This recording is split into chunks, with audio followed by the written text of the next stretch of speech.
Autoweb. Welcome to the Millionaire Car Salesman Podcast, the #1 resource for automotive sales professionals, managers, and owners to learn how to make money, accumulate wealth, and to all out ball out in the auto industry. And now your hosts, Sean V. Bradley and L.A. Williams. 1, 2, 3, 4. Autoweb. Hey everybody, this is Sean V. Bradley, boom, the president of Dealer Synergy, and I am here at the Millionaire Car Salesman Facebook group. We're going live, and we're going to be recording this for the podcast to probably come out in a couple of weeks. But I got a special guest named Mike Ross from Lynch Toyota in Manchester, Connecticut. And so welcome to the show, brother. So what's up? Tell me how you're doing. Thank you. Good. First, thank you for having me on the show. I've probably listened to nearly every episode, and you guys have absolutely changed my life professionally, personally.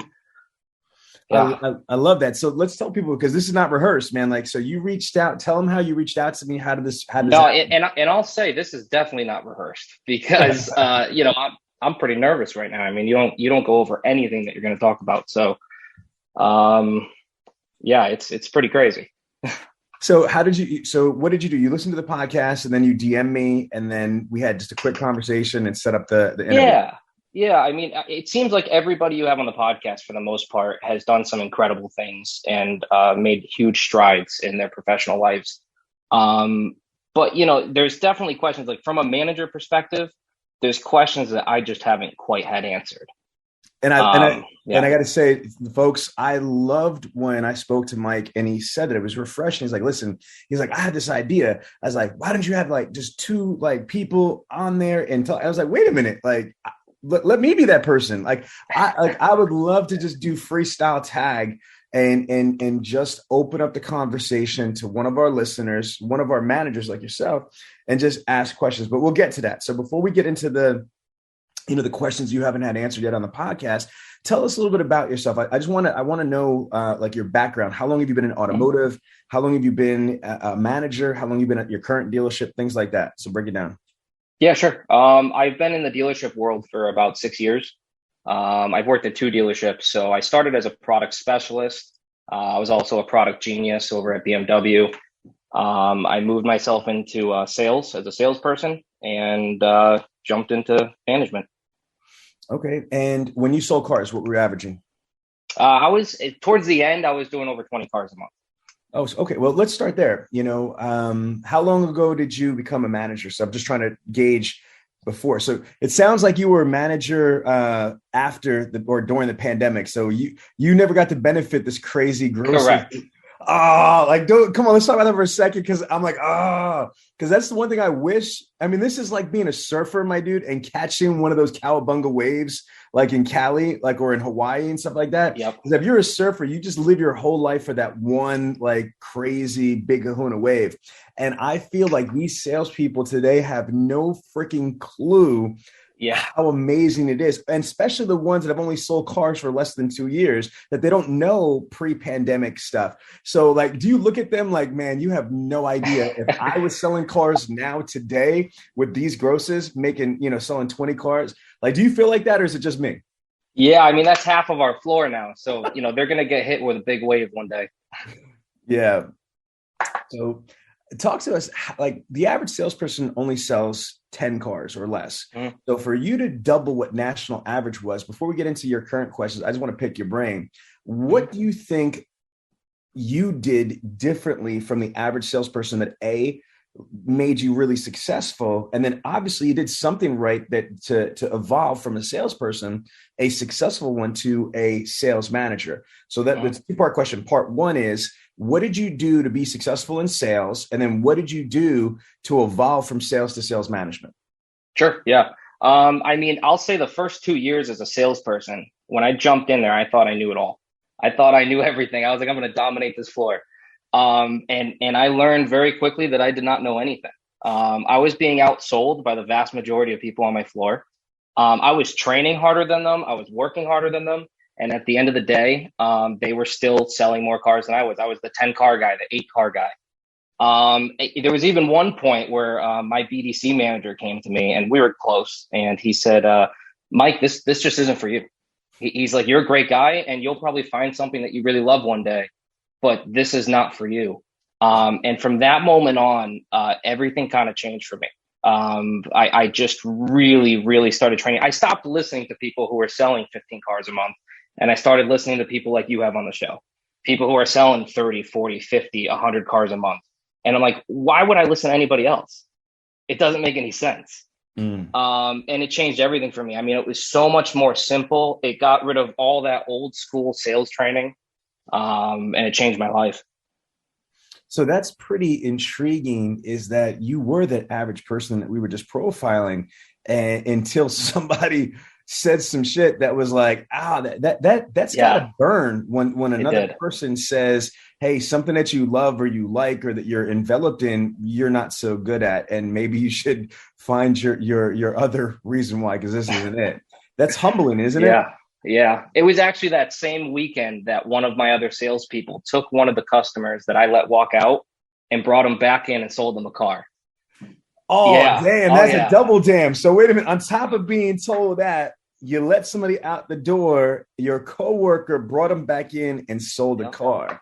My manager said, there's nothing else we can do. We're at the end of the road. I let them go. I never, ever, ever let that happen again. Okay. All right. So then how did you challenge this? Like, cause see, this is deep right here, because there's a lot of people that are listening to this podcast right now or watching this live stream, and they're like, oh, that's me. Yeah. I suck right now. Oh, my manager said that I need to probably do something else. Maybe be a lot boy, or maybe be a lot girl, or something, or be a service writer, because this car sales stuff isn't for me. See, something happened in you, and I want to extract that, because certain people will hear that and be like, man, this sucks. They're right. I'm going to go find something else. They quit. Or they let that make it worse in their head. They like, oh, I do suck and this isn't for me. And you didn't do that. You heard that, and then something clicked in you. What was it that clicked that really made that difference? What was that aha point? Probably my first big paycheck, to be honest. What happened? Yeah, my first biggest month, back, this was probably 3-4 years ago. But I probably made close to 10 grand. And it was that moment right there where I was like, wow, this is nice. I can't go back to making 4 grand a month after experiencing that. And I just kind of jumped. I think a lot of people out there train and they don't actually implement any of the things that they're training on into their daily lives. And I think that's what changed for me. I stopped listening and I actually started applying those things in real life. Brother, listen, well said. Let me just tell you this, since we're talking about training real quick.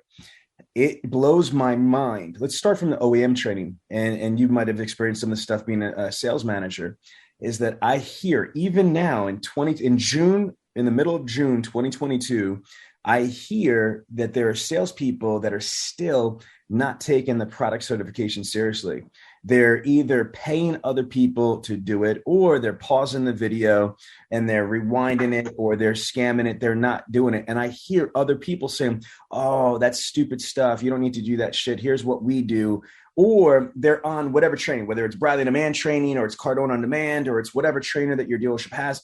During training, they're not paying attention. They're either distracted while they're watching the training videos. There's 50 million things going on. There's ups coming through. There's this happening. So they're not putting the right time, the right focus, the right energy in the training. So they're not getting very much out of it. Or they're just trying to placate the manager or the owner, and they're watching it, but then they're guessing the question. So what I find is that I believe that still today, in June of 2022, that there are so many people that are not training correctly, not putting their all attention and focus.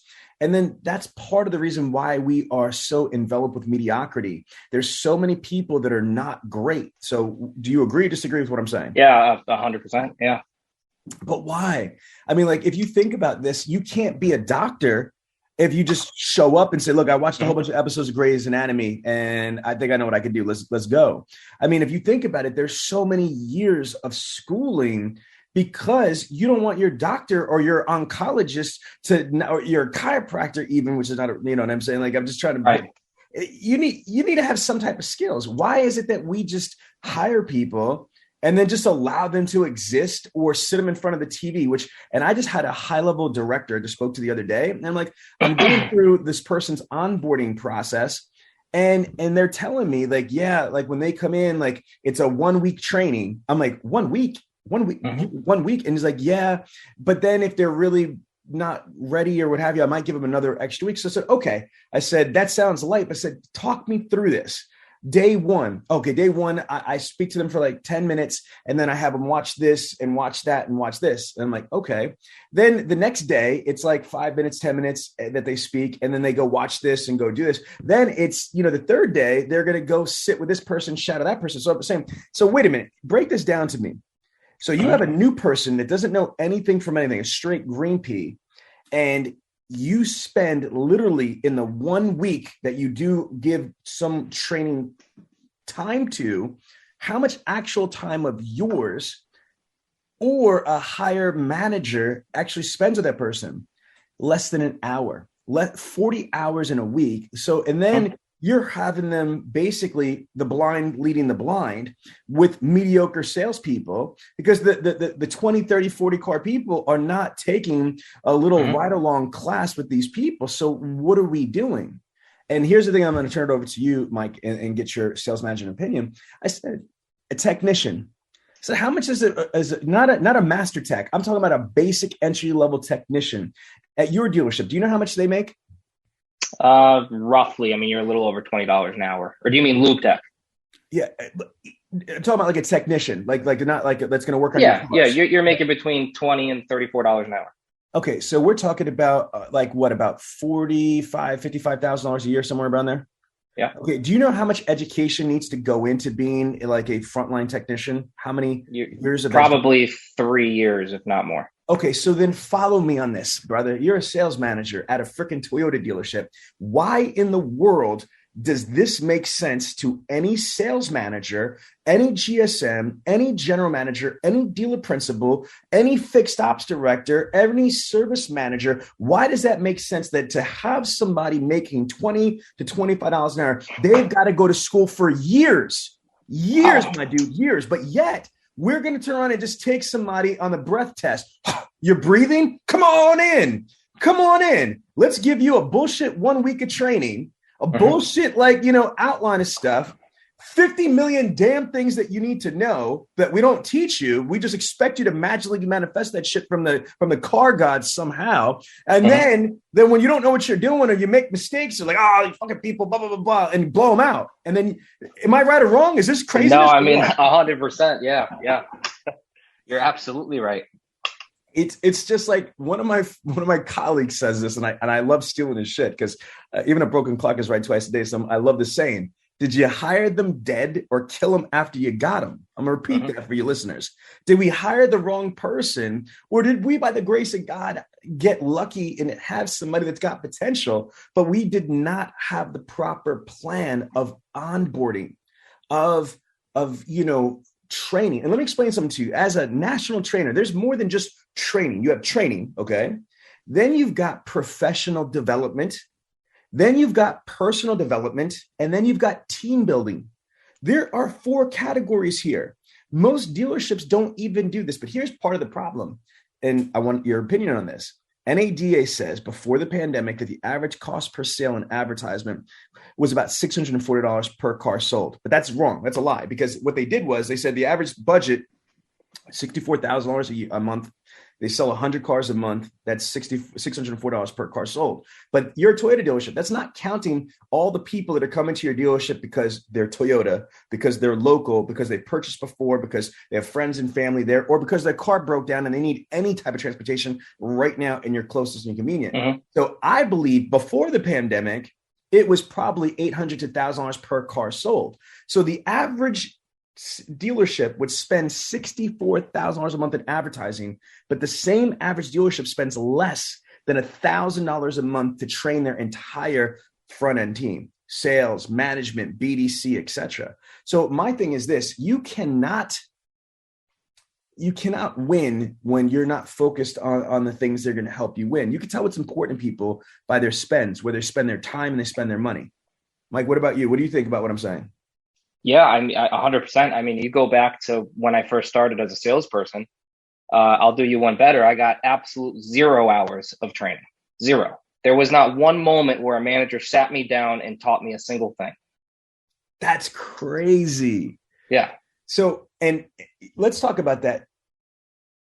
Then what was the training? You get a brochure and you get hired and you like go. I don't even think I got a brochure. It was it was basically, we're going to pay you $500 a week for 2 weeks.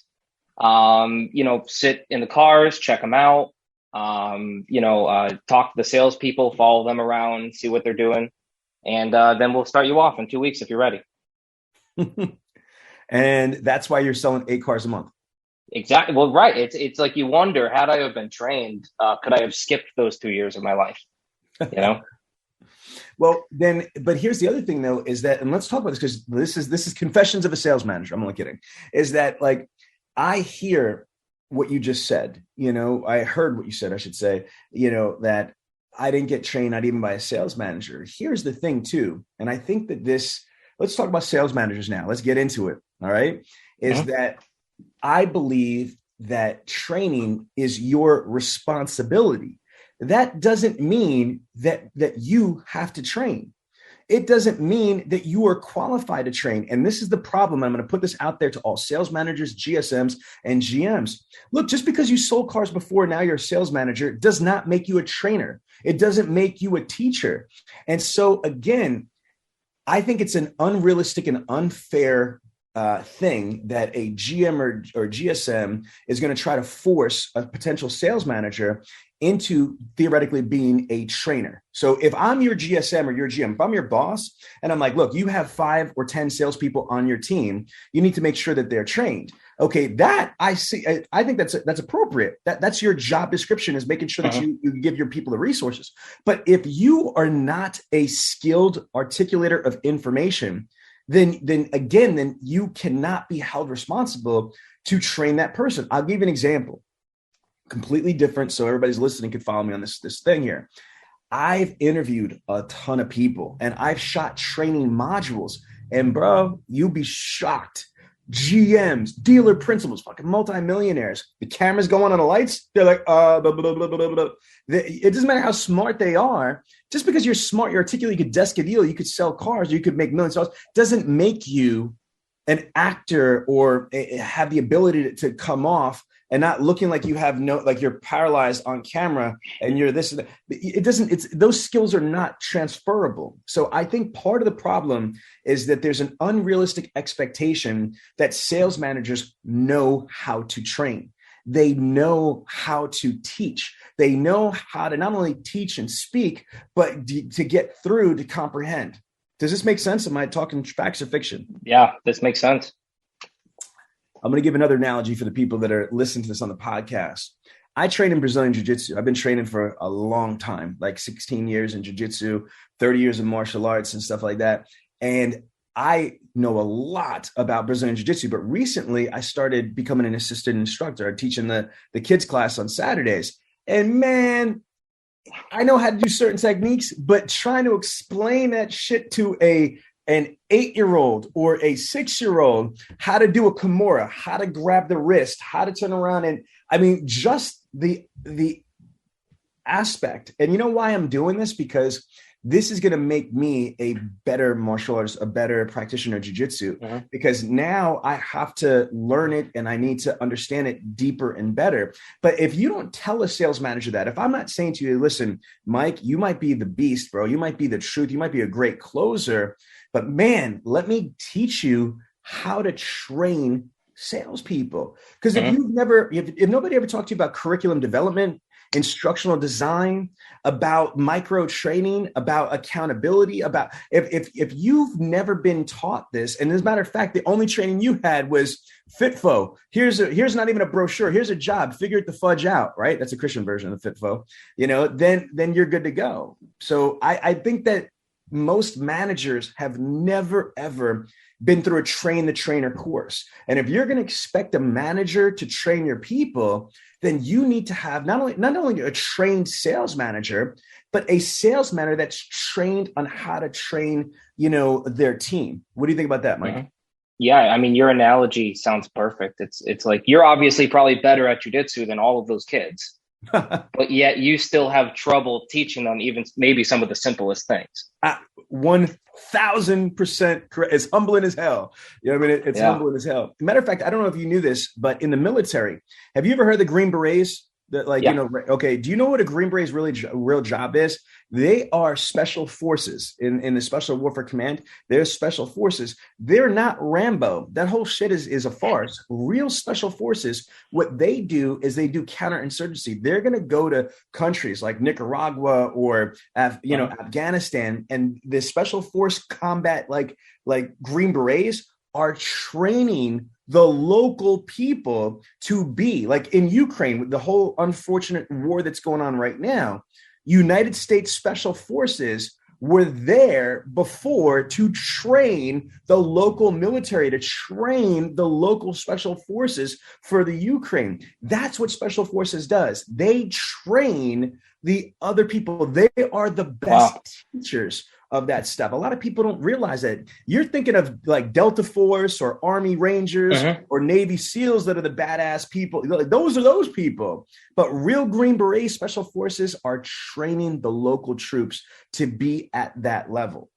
So again, I think that sales managers need to understand that, look, and just be honest, like, you know what? I might be good at this. This is not a shot to your ego just because you don't know how to train properly. Because if you really care about your team, then you should seek to like what type of information. For example, let's play this out. You're a sales manager. So you're going to put me on the spot. I'm putting you on the spot first. Okay. Reverse engineer. Reverse engineer. If you were going to pick the ultimate, matter of fact, you're a little bit young, but you heard of a movie called Weird Science? You ever heard of that movie? Okay, cool. So there's a movie called Weird Science where I joke around, that's my wife. Like if I was going to build my wife, like on the computer type stuff, like she would come out as Karen Bradley, straight up. So if you were going to build the ultimate salesperson, let's reverse engineer. What would you want this salesperson to know and be able to do? Start creating the process. Okay, but what process?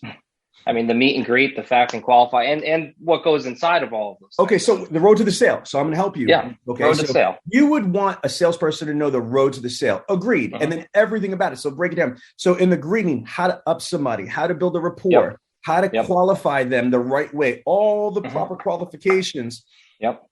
You want them to be able to extract that information from the qualifications and identify the best exact product selection. Once you select the product, you want them to be able to 100% be able to maximize features and benefits that are directly relevant to what they were wanted and needed. Okay, awesome walk around presentation. Then they're going to be able to transition flawlessly to the demonstration drive. I get it. So all that stuff. Now, besides the road to the sale, what else? Know how to read the customer. I mean, it definitely goes into the fact, find, and qualify, but just finding their actual problem and knowing how to solve it. Okay. I heard that. What else? Product knowledge. Absolutely. You got to be incredibly valid at product knowledge. What else? Just knowing how to have interpersonal skills. Just studying that. Skills. Define what that means. Knowing how to communicate. I mean, everybody's different. So if you're in front of a customer, they're going to be a lot different than the last customer that you took. So you need to know how to repeat words that they're saying back to them. You need to know how to talk their language and make them know that you're a friend. Okay, so this is different. This is it's called communications psychology. So again, what I'm hearing is in communications, there's a science of communication. 55% of communication is visual perception, body language. 38% of communication is sound, inflection, tones. Only 7% of communication is the text of the words that we're using. That's the science of communication. But then there is something that has to do with actual mind patterns. Okay. So there's different ways that people comprehend. So you have kinesthetic thinkers that learn by actual touching, feeling, smelling. Okay. That's kinesthetic learners. Then you have people that are auditory learners. They learn by what they hear. Then there's visual learners that learn by what they see. And then there's hybrid learners that learn by the combination. So you get auditory, visual, kinesthetic, and hybrid learners. It is imperative to be able to profile what type of prospect you have in front of you. So once you profile that somebody is a visual thinker, visual learner, then you're going to engage that strategy to build value and close a visual thinker or visual learner. However, Then on a psychology level, there's relationships, relationship types is what you're talking about before. Like there's the director, the analytical person, the relator, the socializer. There's different personality types that people have, and you've got to be able to match the type of personality type that you are with. So this is great. Okay. What else? I would say, and probably the last thing for me is just how to be how to be a professional and save your customer as much time as possible. All right. Well, guess what? You just hired the worst employee ever in the world, because you know what I didn't hear from you? I didn't hear that they're going to be a master of the phone process, the inbound phone call qualifications, the outbound phone call process. I didn't hear you mention anything about identifying and the ability to differentiate yourself, because I need a salesperson that's going to be able to understand my dealership's unique value package proposition. That needs they need to understand what is different and better about me at ABC Motors. Then they need to be able to understand what's different and better about Lynch Toyota than any other Toyota dealership. Then they need to understand what's better about Toyota OEM compared to any other one. So that's that. Okay, so we talk about inbound, outbound phone call skills. What about inbound, outbound text message skills? What about inbound, outbound email skills? What about inbound, outbound social media DM skills on Instagram, on Facebook, on LinkedIn, on WhatsApp, and TikTok? What about video communication skills? I would love a salesperson that wasn't scared about how to use a cell phone, wasn't scared to use Zoom, wasn't scared to use Apple FaceTime, Skype. How about this? A salesperson that's going to be able to figure it the fudge out. Meaning, if I call this prospect 59 times and they don't ever answer, maybe I just take their email address, cut and paste it into Spokio.com, or I drop it into Google, try to turn on and get contact information so I can escalate from contact or lead opportunity to engagement into conversion. Okay, to me, that's there. I want a salesperson that's going to be entrepreneurial. I want them to personify the fact that car sales is like owning your own business. I want them to personify and respect that you can make as much money as you can earn. And to be able to do that, they need to understand entrepreneurial skills. I want them to have time maximization organization skills. I want them to be able to prioritize things and be able to put first things first and be careful of distractions disguised as opportunities. I want them to understand about online reputation. I want them to understand about CSI. I want them to have a servant's mindset with the prospect. So I'm going to take a breath. So I'm going to turn it over to you. I'm a sales manager speaking to the universe. What else do you want these people to know? All of that. But you didn't say all that.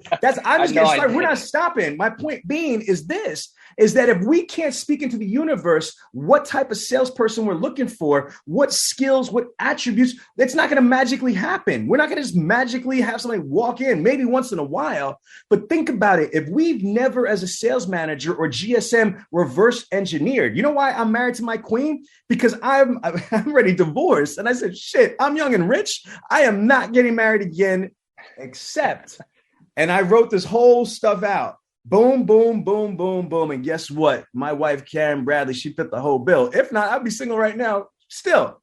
That's my point, is that if we don't have that vision map of exactly what type of a salesperson we're looking for, we can't be mad whenever we get some schlepper, whatever, especially if we don't train them. So sales manager, come with the fire. Speaking into the universe, what would be an awesome salesperson above and beyond what I just said? I got a lot more, but I want to give you some shine. Go ahead.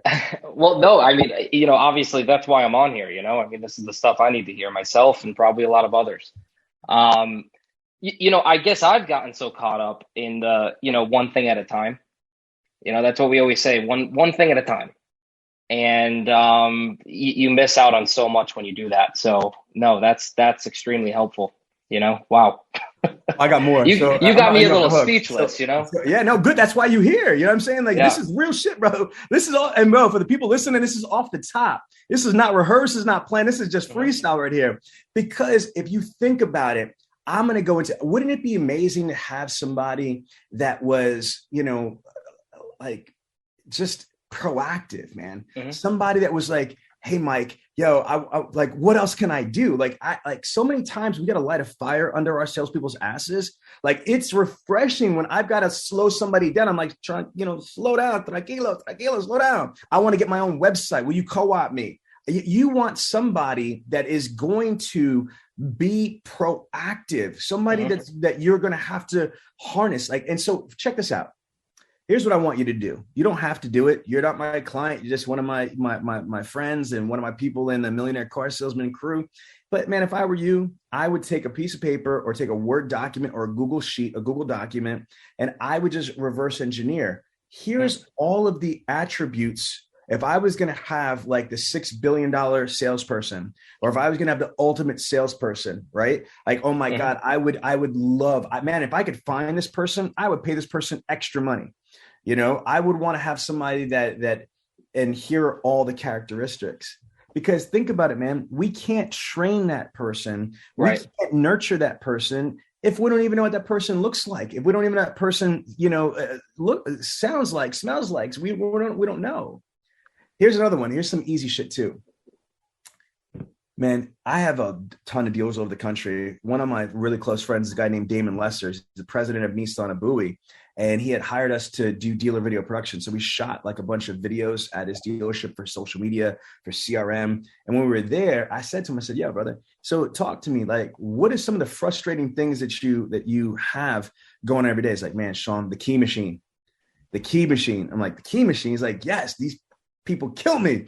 I mean, I spend all this money on this state-of-the-art key machine. They don't use it. Keys are all over the place. And so I was like, here's what we're going to do. We're going to shoot a training video explaining that. And then his partner, the managing partner there, says, you know what? And traffic jams. I mean, traffic jams. Like, yeah, fucking salespeople be killing me. On Saturdays, what have you, they come and do these test drives. They drop the damn cars right there and cause it a cluster mess. Yep. You feel me, sales manager, right? Yeah. So here's the problem, though. If we don't train people this shit, like if that's not part of the onboarding, then think about it.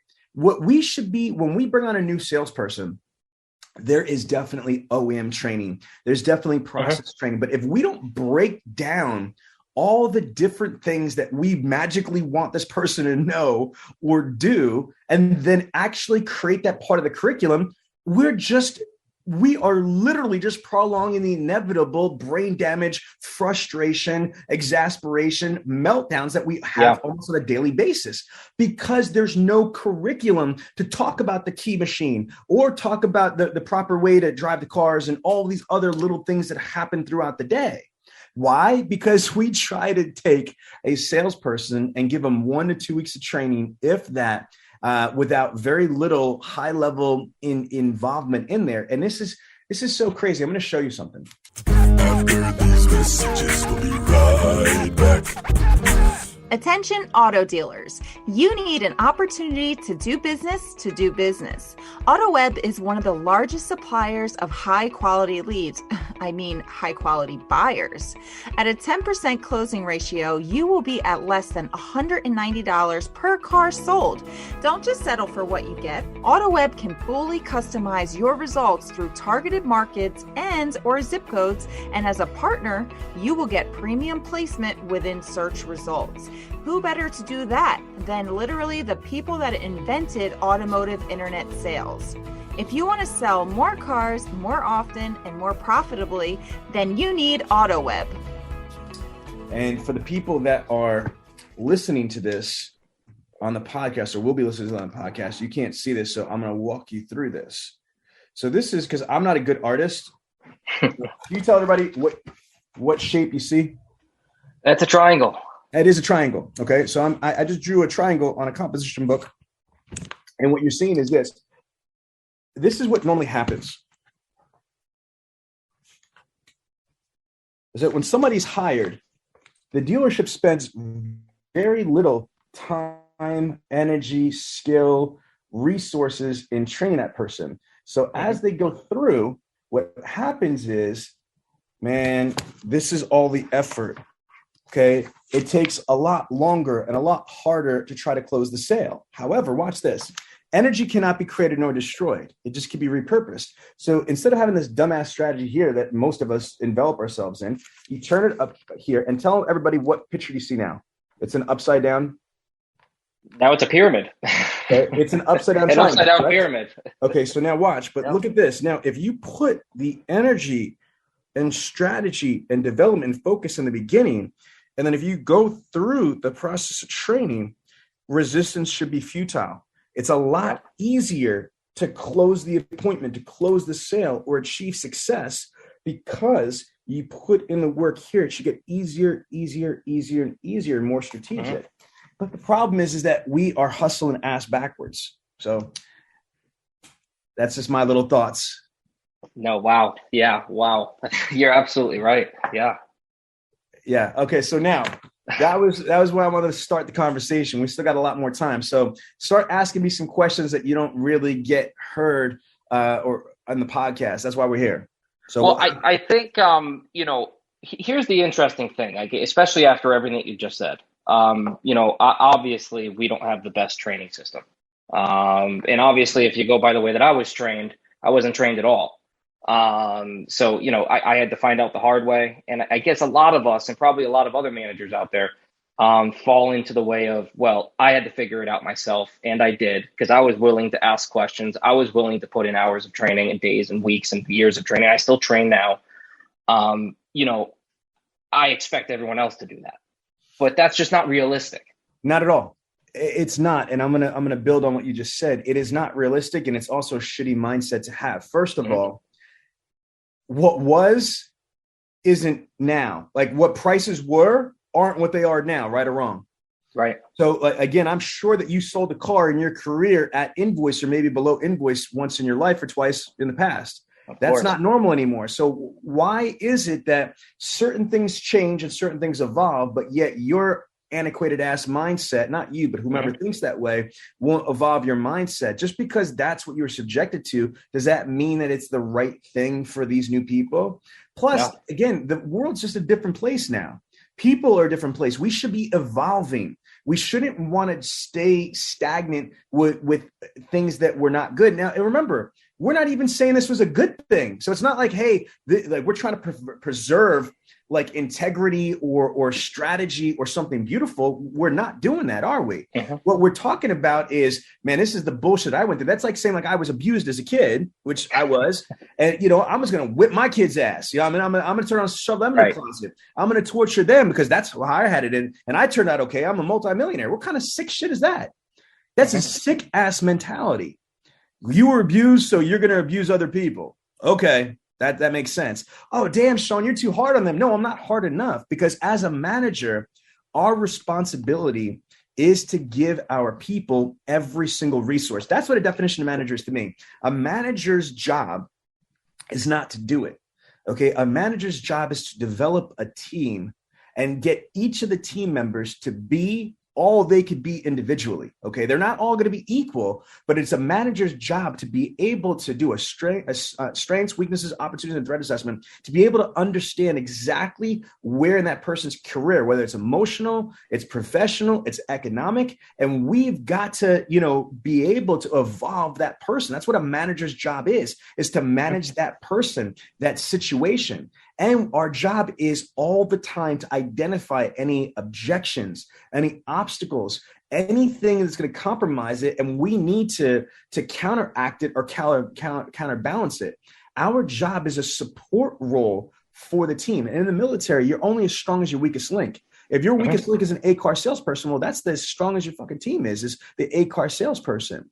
So now here's what we do at Dealer Synergy. At Dealer Synergy, we understand that there's so many, it's not a pitch, I'm just trying to share you something. Yeah. We have so many different things like this podcast, right? Why do we do this podcast? Because there's so many dealerships that don't have training. And so, well, Sean, you're a training company. Why do you give the free podcast there? Because here's my thing, man. I believe that if I do the right thing, I'm going to be okay in business. I really believe that. You know what I mean? I believe that if I do the right thing and help as many people as I can, I'm going to eat, I'm going to be successful. I'm that good. And so I don't worry about what I don't have and I don't make. So I'm not worried about the people getting the free shit and getting the free information, all that other stuff. I'm doing it because, again, what people don't realize, my Millionaire Car Salesman group is not meant for you, Mike. You just got lucky by listening to it. I literally created my Facebook group and my podcast for my paying clients. Let me repeat that. Of course. No, I really did, but it's free for them too. You know what I mean? What happened is that if they're paying me at Dealer Synergy for Dealer Synergy training rather than Demand Online University, I know that those are only one type of mediums. So what I wanted to do is I wanted to create this podcast. So if somebody's driving to work or they're at the gym or hell, if they're in the bathroom for a couple of minutes and they're putting something on, because people listen to podcasts for different reasons. And again, I might be able to inspire, motivate, train, or entertain people. Same thing with the Facebook group. I created the Facebook group because it is like a Cyber 20 group on steroids. You have the interactivity. You could ask questions. You could post stuff. Then we have the paying stuff, which is like Bradley on Demand. I have a $7 million library of 7,500 training modules. There's a reason why Grant Cardone's partnered with us on Cardone on Demand, because we have the largest automotive training library in the world. Why do we do the training? So I figured that as a training company, I have so many different layers of education. Articles, videos, online university, podcasts, Facebook groups, the actual dealer synergy on-site training. Why? I want to be able to give the industry so many different mediums. Now, if I'm a sales manager, forget about dealer synergy for a second. If I'm a sales manager, I want to expose my salespeople to as much as possible. Here's what I would say if you were my team, right? And if I was the sales manager at Lynch Toyota, like, Mike, listen to me. I'm going to tell you this right now. If you want to be great at this industry, okay, then you need to fall in love with this industry. You can't be like a weekend warrior. This ain't the reserves, man. This is a full-time commitment. You know, you need to, and first of all, it drives me crazy. If you're a salesperson, Mike, you want to be a great, of course I want to be the best. Okay. Name who the best is. If you can't say the names, Cody Carter, Ali Reda, Chrissy Burton, you know what I mean? And T.I.P.'s my daughter, shout out. If you can't name some of the people that are legendary in this industry, why, what are they doing? How are you going to be the best if you don't even know who the best is? How do you know what good is when you only are living in mediocre? That's the thing. There's people that are sitting at the wheel. So I tell them it's free. Immerse yourself in the industry. All you got to do is look at all the magazines. Okay, they give free emails. Like there's newsletters for every one of these magazines. My company does a newsletter. Autoweb does a newsletter. Okay, there's blogs, there's groups, there's a ton of stuff that's for free. Immerse yourself in all the free shit that's there. All the vendors that your dealership has, it doesn't even matter. Like again, whether they're lead source providers, they're website companies, they're SEO companies, they're digital retailing companies, they're chat companies, they're credit companies, they're trade-in, they're acquisition. All the vendors, why are you not getting their newsletters? Why are you not researching them? Why are you not talking to these reps? Why are you not immersing yourself? Shit, if you were a lawyer, chances are you're watching Law and Order. I'm just saying. If you're a stockbroker, I bet you read the Wall Street Journal. Why? Shakespeare said, show me your friends and I'll tell you who you are. If you're an automotive professional, then you need to be about this life and drink that automotive Kool-Aid. What do you think? Yeah. Am I right or wrong? Yeah, 100%. So here's the big question. So take a store like mine, where at the end, at the middle of every month and at the end of every month, every allocation, we have 0 cars available on the ground. And we're pushing out a pretty good amount. It's just they're all sold. So we have, maybe 200 cars total at the factory being built, being sent out on the ground. And we have 15 vehicles that are not sold. So you take a store like this where everything's being sold. Our used cars are flowing. Everything's flowing. Everybody's making more money than they've ever made in their lives. From the top down, how do you take a team like this and tell them, we can do better? Simple. Okay. And again, let me just say something, my brother. I work with Tyson's Toyota, which is a Coon store, part of a $2.2 billion dealer group. It's one of my clients. Okay. They do 65 cars in a Saturday. They've sold 800 cars in a month. That's the first thing in a pandemic. Second thing is Summit Toyota. My girl, Crystal DeSanto, she was just live streamed last week. Okay. Not last month, the month before, she sold 145 cars with only 2 new cars in stock out of the internet department. Let me repeat that. Summit Toyota in Ohio. She sold 145 cars out of the internet department with only 2 new cars in stock. Now, when I first got there with Dealer Synergy, they were only doing 25 to 28 units a month. That's it out of the internet department, from 25 to 140. We took Bob Ruth Ford, single point Ford dealership, from 75 cars to 320 on the internet. We took, Platinum Auto Group from 20 cars to 190 cars on the internet. Paramus Hyundai, Paramus Chrysler, 2 rooftop centralized department from 75 cars to 290 cars. How did we do this? because there's opportunity. Okay, so to answer your direct question, this is some gangster shit right here. A Chrysler 300 looks like a Rolls Royce, like Cat Williams said, until a real Royce pulls up. So all that shit that you guys are doing, high-fiving and shit like that, that to me is a Chrysler 300. Y'all are flexing like you're making power moves and shit like that because it's more than what you were doing before. So again, what's the most amount of cars that you guys sold in a month? Pre-pandemic or now? Both. Pre-pandemic, we were doing 200 new, maybe 65, 75 used. Okay, so that's 275, right? So how many salespeople total all in for that? About 15.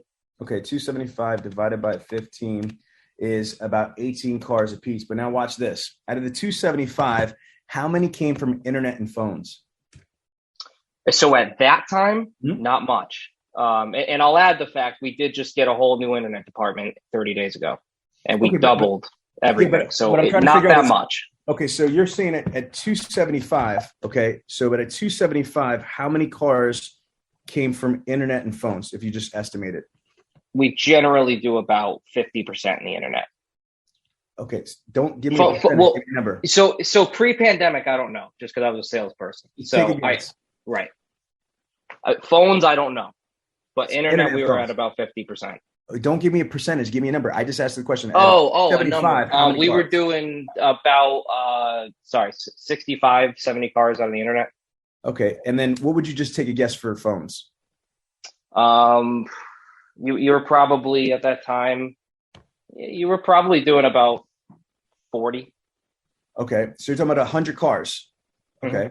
So watch this. If you take 175 cars that's left, because you did 275 before the pandemic, divide that by your 15 salespeople, it's 18 units a piece. But you take 100 cars out for internet and phones, that means that there's still 175 cars divided by 15.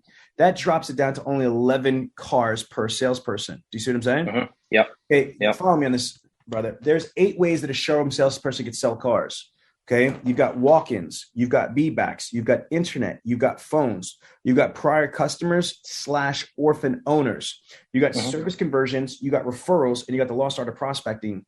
So you're saying that you're selling 100 cars. It's probably a little bit more than that, but whatever. So because you said you weren't sure, but I'm predicting it's a little bit more than that. But even if it's 100 cars, you're telling me that if you're selling 100 cars out of only 2 areas, mathematically, there's no way in hell that you're maximizing the other 6 ways.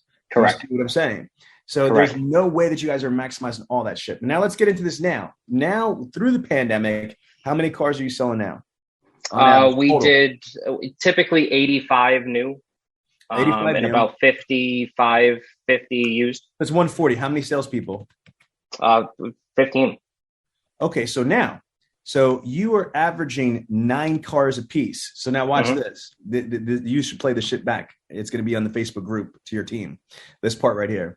Now, how many internet and phone deals do you think that you're selling out of that? With that, you'd be looking at about 47 internet deals and about right around 35, 40 phone deals. So we've been doing more phone deals now than in the past. You're talking about 80. Yeah. Okay. And what was the total number again? New and used? About 85 new and 50 used. Okay. So 85 plus. Okay. So again, I'm going to just use 140. So follow me on this, man. So if you had 140, right? And you are getting about 80 internet and phones. So follow, this is the crazy part right here. Take 60 cars, divide that by 15 salespeople. You're only averaging 4 units a piece. So listen to me, okay? This is an honest reality check for the dealer principal GM for you as a new car manager.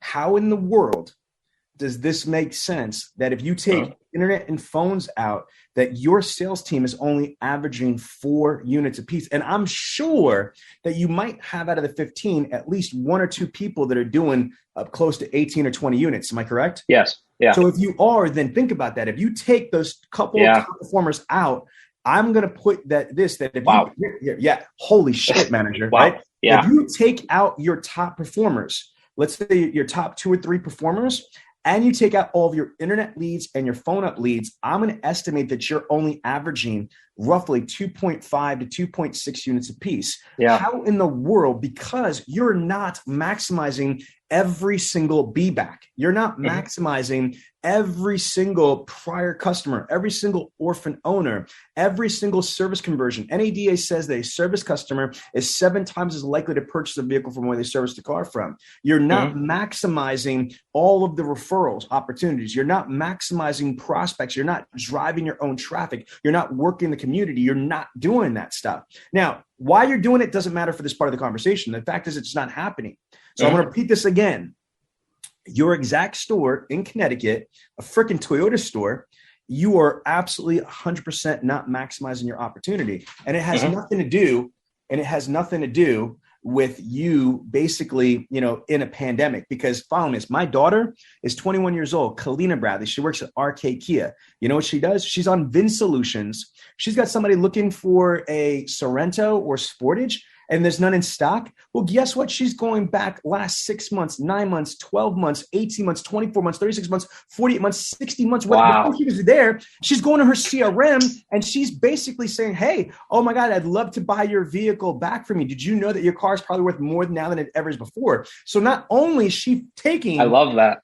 So let's say you're looking to buy a Kia Sorento, right? And she doesn't have one in stock. So you're the prospect. Now I'm going to my Vin Solutions. I'm finding Mary Jones, who I sold her Sportage to, the dealership sold a Sportage to like 9 months ago or 2 years ago. And I'm trying to convince her to sell me her shit. So not only do I have a vehicle that I could put you into, but then if this chick sells me her shit, then I could try to sell her something else or upgrade her. She's turning nothing into 2-car deals. You understand what I'm saying? Yep. Inventory is an issue, but here's the thing: is this is a whole nother podcast we could get into. But Danny Zalowski talked about this. I build acquisition centers. Do you have partnerships with every single motorcycle dealership in the next 30 miles from you? Every power sports, every RV, every ATV, every Vespa, every scooter, every fucking ski-doo, jet ski, all that stuff. Does your dealership have partnerships with all them? Yes or no? No. Okay, why not? Do you understand that when people buy those things, that they trade in cars? So again, now what you can do is I'm talking about wholesale. They can have somebody in the freaking motorcycle dealership, the Harley dealership, and you get an opportunity to bid on that car right there. How crazy is that? So not only, bro, I'm a fucking beast at this shit. You know what I'm saying? So again, if inventory is the issue, then make inventory a non-issue. You have to create an acquisition center. Okay, and here's the thing. Okay, so there's no new cars. There is not a shortage of used cars. I didn't hear that shit. Maybe there's a shortage in toilet paper and new cars. There is not a shortage of used cars. They're just expensive. So what you've got to do is you got to change your mind from being a new car franchise to being a used car power dealership, whether they're Toyota certified pre-owned CPOs or they're used cars. So again, you could buy cars. Do you know that there's salespeople right now that I know for a fact? One of them is my man, Cody Carter. He's a Toyota salesperson that's one of the top in the world. You know what he does for a living? He's making an extra $150,000 flipping cars. He's buying cars because, he's buying like, I'm not going to mention what names they are, at like under list, maybe like a 1% over invoice, super fat deal. And he's selling them shits in California for like $10, $15, $20,000 over sticker. It's fucking hysterical. So again, my point being is that we are in the best time ever. You need inventory, then make an acquisition center. Build a BDC that there's just acquisition. So how you sell cars. There's people, all they do is just buy cars. CarMax's entire advertising is we buy used cars. Questions, thoughts? No, that's a game changer. So next question then. Yeah, I mean, that's kind of been the big thing, is breaking through to people who are comfortable, breaking through to just people who are comfortable and stuck. They're happy coming in, doing the bare minimum and going home. They're not looking for anything more. And when you try to put something new in front of them, they can't handle it. Okay, but then this is a management issue. And I respect you so much for reaching out. That's why I was intrigued about this, because you're a new car manager that's like, this doesn't make sense. but I don't know what to do. So talk to me. So here I am. Right. It's like I'm going into Vin Solutions every single day. I see just about 75% of every single lead that comes in, if not more.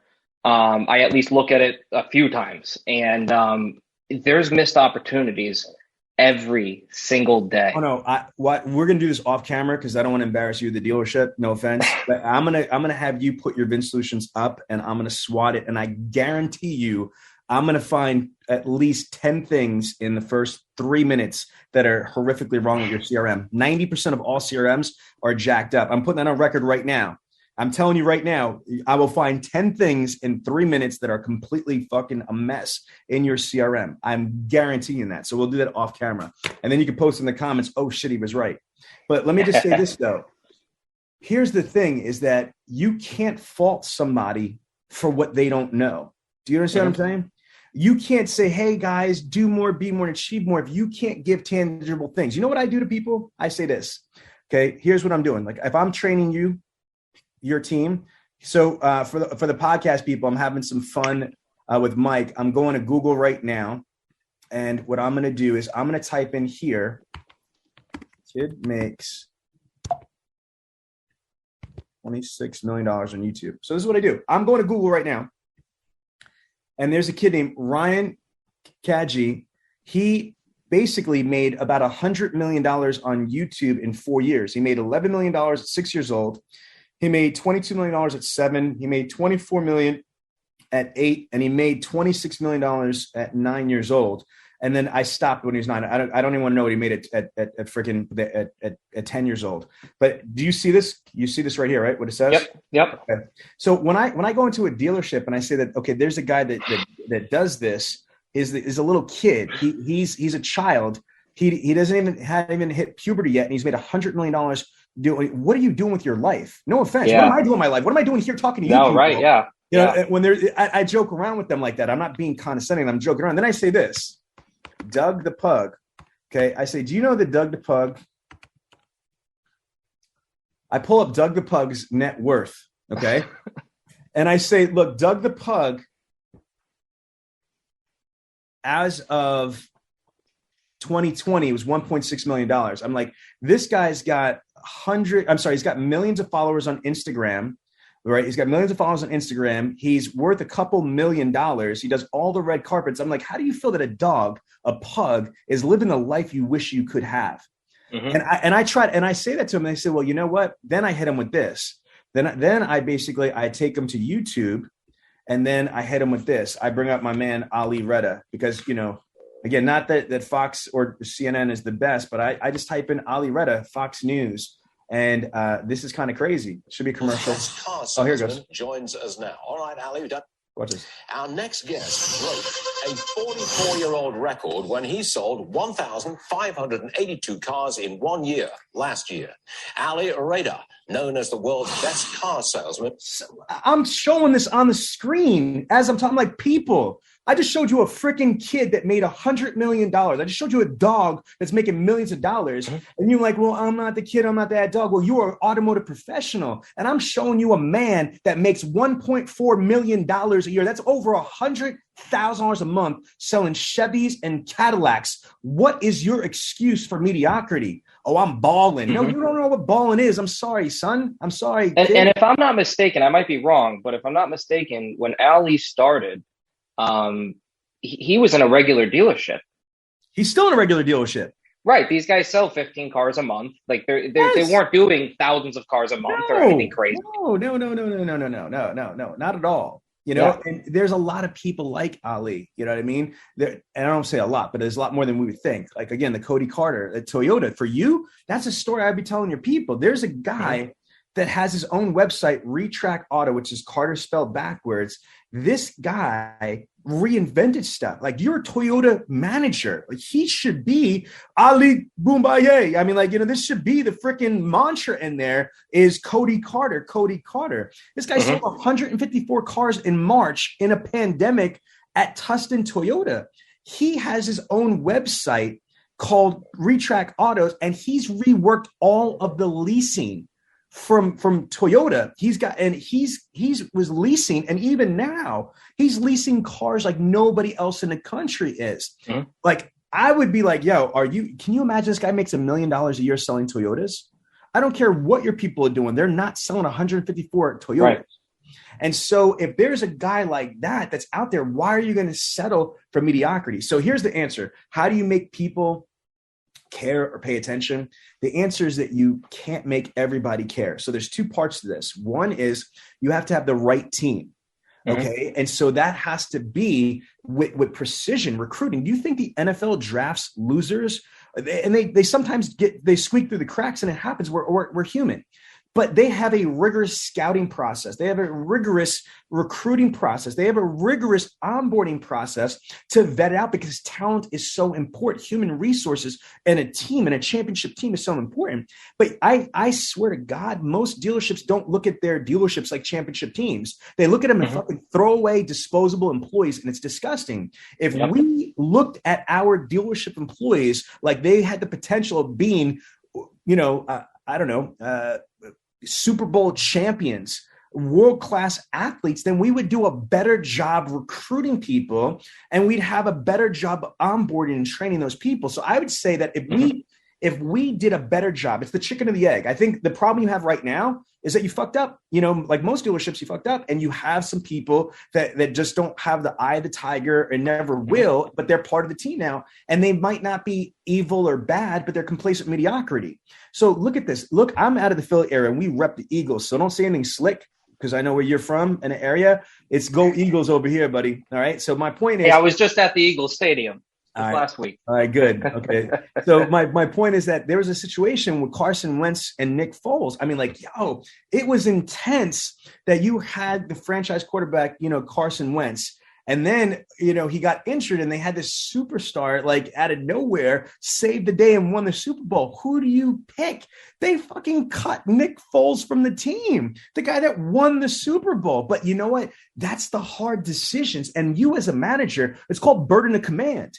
You know what I mean? And it's not fair because you're not the GSM or GM, but as a manager, you've got that pressure and the burden of command for things like that. But dealers are never enveloped in that type of thought process because they're too primitive. You need to get to your team to the point where you're like, holy shit, I got two superstars. Which one is getting cut? And that is not like, you can't even, in my 23 years in this industry, I've never, ever been in a situation where I got two great people, we're going to cut one of them. That's just absurd. That's blasphemy. But think about it. That's because we are so screwed up. We don't have two superstars on the team usually, you know what I mean? And only room for one. So my point being is we need to do a better job in the recruiting, the screening. Where does it start? What I started with you today. Reverse engineer your ideal athlete, metaphorically speaking. If you were the greatest football team in the world, the Philadelphia Eagles. I'm just saying, if you were the Eagles and you were trying to draft, like the dream team or a fantasy team, what do those players look like? You know what I mean? Okay. That's where you start. And then you got to start having these conversations with your people. But your ownership and your GM and GSM need to be on the same page. I'm going to tell you something. Dan Cummins Chevrolet. You heard that dealership before? No. Do the research. My man, Glenn Lundy, he's like the Ali Redder for GMs. He took a store in Paris, Kentucky that should sell only 150 cars and got them to 1,000 units a month. And they averaged like 900 units a month in Paris, Kentucky, because it was the culture, man. They thought they could fucking fly. They thought that they could turn around and kill shit. You know what I'm saying? You need to develop a team of champions. You're only as strong as your weakest link. Everybody on that team needs to want to turn around and do more, be more, and achieve more. Again, it's like, I like it. I love it. I want more of it. I like it. I love it. I want more of it. And they got to believe that shit. I mean, they can't be like, I like it. I love it. The rest of the words of that song. No, it's got to be in here. If not, you have to, part of the job. There's a book called from Jim Collins, Good to Great. You ever heard of that book, Good to Great? Yep. Simple concept, man, is that you have to have the right people on the bus, but then they have to be in the right seats. Sometimes the first part is getting the right people at the dealership. Then you got to try to, get them in the right seats. The other aspect is that's what you've got to do. But then you've also have to, once you create the culture, you have to have the discipline to say, like, look, here's the line of demarcation. This is the type of talent that we're looking for. And you cannot negotiate with mediocrity, meaning it's hard to turn around and say, you know what? I got a 12, 15 car person here. Man, they're not doing anything wrong. They're just not doing anything right. They're great. They're just basic. If you allow complacency, if you allow basicness in there, that's all you're going to get. Or at the best, that's the best that you're going to be, is that mediocre person right there. You have to be willing to sacrifice mediocrity in the pursuit of greatness. Oh shit, that's a soundbite right there. Let me repeat that. You've got to be willing to sacrifice. You know what I mean? Again, if you're in the pursuit of greatness, you cannot stop, because before you get to greatness, it's like, oh shit, it's okay. Okay, it's good. It's very good. Oh shit, it's Tony the Tiger great. If you're trying to get to the Tony the Tiger great, you can't settle for any of those other pit stops. And nobody else on that bus is going to be allowed to do that. So again, that's a culture thing. When we're in a situation where it's hard to find talent, it's hard to find even basic people. It's hard to even keep basic people right now, because everybody wants to be a fucking TikTok star or whatever it is that they're trying to do, or do Uber Eats or whatever. So there's a lot that goes into it. But if it's got to start from the top, the commitment to excellence, the commitment to greatness. And you're right. It's hard to teach people how to fish when the fish are jumping in the boat and they're fat fish. I'm gonna repeat that. It's hard to teach people how to fish when the fish are jumping in the boat and the fish are fat. But man, here's the belief. I know this. I've been in the industry almost a quarter century, 23 years, is that this is not the way it's going to stay. Something's going to happen. I'm not saying it's going to go back to exactly what it was before, but what's going to happen to all your young, not young in age, but young and experienced salespeople that have never sold cars pre-pandemic? When the rug gets pulled out, it's like, oh shit, this is like musical chairs. I got no shit. They're not going to be prepared. Like Tiffany Haddish, they wasn't ready. Like they're not ready. They're not ready for this shit to go back. They're not going to be able to afford their mortgage. They're not. And it's going to be sad. It's our responsibility as management to prepare the teams now, not just for themselves, but for us. Because if I'm running a team at a Toyota dealership that does not know how to sell pre-pandemic, I'd be very scared if shit pops off or shit changes, that I've got a team that's not prepared on how to hunt, gather, sell, provide value, and things like that. Wow. Yeah. Yep. Mike, were you expecting this on Sunday? I was hoping for it, to be honest. This is what I needed to hear, I mean, it's the hard truth, but I think a lot of people have to hear it, and I'm one of them. All right, cool. Well, listen, I'm gonna cut this live stream here. That's we gave the people enough to think about. Yeah, I appreciate you pulling this out on a Sunday. Well, listen, what I want to do for you really quick is this. Log into Vin so you can do that and you show your screen. So I'm going to show you some shit right here. Sure. I'm gonna put you on your back. All right, that sounds good. Yeah, log into your Vin and then share your screen. And I'm going to tell you what to do. I'm going to show you some stuff that you should be aware of. So there you have it, the Millionaire Car Salesman Podcast. This podcast comes to you every week from the city of brotherly love, Philadelphia, Pennsylvania. If you have a question about the show or would like the chance to become a guest, feel free to contact us directly at 856-546-2440 or email us at millionairecarsalesman@gmail.com.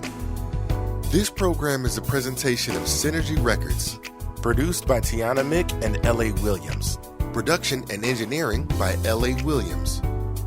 The Millionaire Car Salesman Podcast is hosted every week by L.A. Williams and the Millionaire Car Salesman himself, Sean V. Bradley. The Millionaire Car Salesman Podcast can be found everywhere, so please don't forget to review, subscribe to, and share the show. Thanks for listening to the Millionaire Car Salesman Podcast, and remember, where I'm from, money provides options. The Millionaire Car Salesman Podcast is sponsored in part by Autoweb.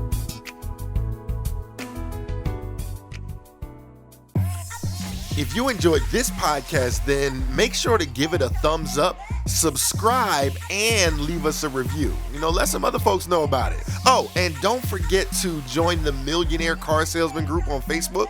We'll see you there.